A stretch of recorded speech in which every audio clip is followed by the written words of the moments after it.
Hello everyone. हम सभी बहुत सारी मूवीज देखते हैं, लेकिन आज मैं कुछ मूवीज को चूज करने वाली हूँ।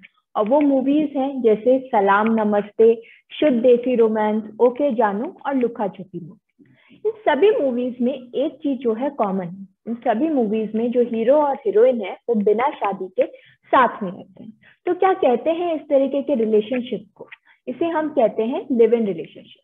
तो आज के मेरे वीडियो में हम समझने वाले हैं कि क्या होता है लिव इन रिलेशनशिप, क्या लिव इन रिलेशनशिप इंडिया में लीगल है, और अगर इस रिलेशनशिप का आउटकम बच्चे होते हैं या आगे चल के लिव इन में रहने वाले पार्टनर्स अलग हो जाते हैं, तो क्या इन बच्चों को और पार्टनर्स को मेंटेनेंस राइट्स हैं या नहीं।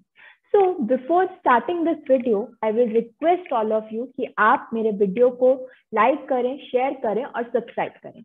सब्सक्राइब करने के लिए आपके पास मेरे वीडियो के राइट हैंड साइड में जो है एक छोटा सा आइकन आ रहा होगा सब्सक्राइब करने के लिए। तो जैसे ही आप उसे क्लिक करेंगे तो आप मेरे वीडियो को सब्सक्राइब कर पाएंगे। So let's start this video. सबसे पहले हम समझेंगे कि लिव इन रिलेशनशिप होता क्या है।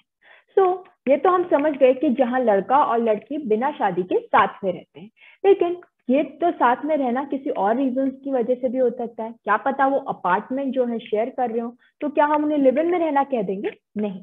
तो लिव इन पे रहने के लिए क्या चीज जरूरी है कि वो जो है उन्होंने डिसाइड किया हो कि वो साथ में रहेंगे फॉर अ लॉन्ग टर्म या फिर परमानेंट बेसिस पे। वो एक दूसरे पर इमोशनली डिपेंडेंट है या सेक्सुअली इंटीमेट है, या फिर वो साथ में कोहेबिट कर रहे हैं। तो अगर दोनों लड़का और लड़की में इस तरीके का रिलेशनशिप है, तभी हम उसे लिव इन रिलेशनशिप का नाम दे सकते हैं। लेकिन क्या इस तरीके से रहना या इस तरीके के रिलेशनशिप इंडिया में वैलिड है, लीगल है? अगर मैं बात करूं इंडिया में लॉज की, तो इंडिया में ऐसा कोई भी स्टैट्यूट नहीं है, ऐसा कोई भी लॉ नहीं है जो स्पेसिफिकली लिव इन रिलेशनशिप से डील करता हो।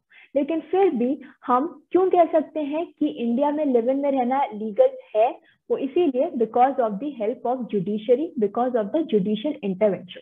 Time to time judicial intervention की वजह से ये समझा गया कि लिव इन में रहना कोई क्राइम नहीं है, कोई अपराध नहीं है, और ये इंसान की विल है कि वो किसके साथ रहना चाहता है। So this concept is covered under Article 21 of the Indian Constitution. Article 21 क्या कहता है? Right to life and liberty. तो ये हमारी लिबर्टी है कि हम किसके साथ रहना चाहते हैं, शादी के साथ रहना चाहते हैं, शादी के बगैर रहना चाहते हैं। तो ये हमारी चॉइस है, ये हमारी लिबर्टी है, क्योंकि ये हमारी लाइफ है, हम जो चाहें वो कर सकते हैं। और यही है किया था सुप्रीम कोर्ट ने in the case of S Khushboo versus Kanniammal. इस केस के अंदर सुप्रीम कोर्ट ने कहा था कि live in relationship comes within the ambit of right to life under article 21 of the constitution of India. साथ ही साथ केस आया वो था पायल शर्मा वर्सेस नारी निकेतन। इस केस में सुप्रीम कोर्ट ने ये कहा कि अगर एक मैन और वुमेन बिना शादी के अपनी इच्छा से साथ में रहना चाहते हैं, तो उनके इस तरीके के रिलेशनशिप को या इस तरीके से साथ में रहने को हम कोई क्राइम नहीं कह सकते, क्योंकि ये ना तो कोई क्राइम है, ना कोई ऑफेंस उन्होंने कमिट किया है, और ना ही ये कोई सिन। फिर केस आया Badri Prasad versus director of consolidation. इस केस के अंदर 50 साल से जो है एक कपल जो है वो साथ में रहता, वो दोनों लोग बिना शादी के इकट्ठे साथ में रहते थे। तो इस रिलेशनशिप को कोर्ट ने लेजिटिमाइज किया और कहा कि इसे हम एक वेडलॉक ही मानेंगे, एक शादी ही मानेंगे। तो इस तरीके से जुडिशियल इंटरवेंशन की वजह से हमेशा जो लिव इन में रहने वाले लोग हैं उन्हें प्रोटेक्शन मिला, उनको लेजिटिमेसी मिली, और उनको जो है रिकॉग्निशन भी मिली। दो इंडिया में आज भी लिव इन में रहना एक टाबू है, स्पेशली टीयर 2 और टीयर 3 सिटीज में, जहां अगर आप घर भी लेना चाहो तो आप नहीं ले सकते हो। क्यों? क्योंकि आप शादीशुदा नहीं हो। तो इसीलिए ये जुडिशियल इंटरवेंशन बहुत ही जरूरी था, और स्टिल लैक्यूना है लॉ स्टैट्यूट के एस्पेक्ट पे, लॉ पे एस्पेक्ट पे, कि हमारे पास कोई भी लेजिस्लेचर ने लॉ नहीं बना रखा जो लिव इन रिलेशनशिप की प्रॉब्लम से डील करता है। अब हम बात करेंगे बच्चों की, कि अगर लिव इन रिलेशनशिप से कोई बच्चे होते हैं तो क्या वो लेजिटिमेट माने जाएंगे या इलेजिटिमेट, और उनके पास मेंटेनेंस राइट्स होंगे या नहीं। अगर हम बात करें लेजिटिमेसी एंड इलेजिटिमेसी की, तो इंडिया में हर धर्म का, हर रिलीजन का अपना पर्सनल लॉज है, और वो पर्सनल लॉ से गवर्न करते हैं। लेकिन हर पर्सनल लॉ का एस्पेक्ट डिफरेंट है। जैसे अगर मैं बात करूं मुस्लिम लॉ की, तो मुस्लिम लॉ के अंदर जो फादर है वो लायबल नहीं है ऐसे बच्चों को मेंटेन करने का जो शादी के बगैर हुए। लेकिन हिंदू लॉ कहता है कि father has to maintain such child, जो भले शादी के बाहर हुए हों लेकिन उन्हें मेंटेन करना पड़ेगा। लेकिन इस तरीके के डिस्प्यूट में हम नहीं पढ़ेंगे। तो हम बात करेंगे सेक्शन 125 ऑफ सीआरपीसी की, जो बात ये नहीं करता कि आप किस रिलीजन के हो, आप हिंदू हो या मुस्लिम हो, जो ये कहता है कि चिल्ड्रन जो कि अपने आप को मेंटेन नहीं कर सकते या जो मेंटेनेंस क्लेम नहीं कर सकते अंडर पर्सनल लॉज, तो उन्हें ये legal right of maintenance given है। कहाँ पे? Under section 125। और इस केस के अंदर बोथ, भले ही वो मेल हो तो उसे, जो फादर है उसे उस बच्चे को मेंटेन करना ही पड़ेगा। साथ हम बात करेंगे about the maintenance of partner. Suppose करिए कि 5 साल बाद या 10 साल बाद जो है वो पार्टनर्स अलग हो जाते हैं, लेकिन क्योंकि जो पार्टनर्स थे वो आपस में इमोशनली, इकोनॉमिकली एक दूसरे पे डिपेंडेंट थे, तो अगर जब वो अलग होते हैं तो क्या पार्टनर के पास मेंटेनेंस राइट है? और ये स्पेशली होता है फीमेल पार्टनर्स के साथ।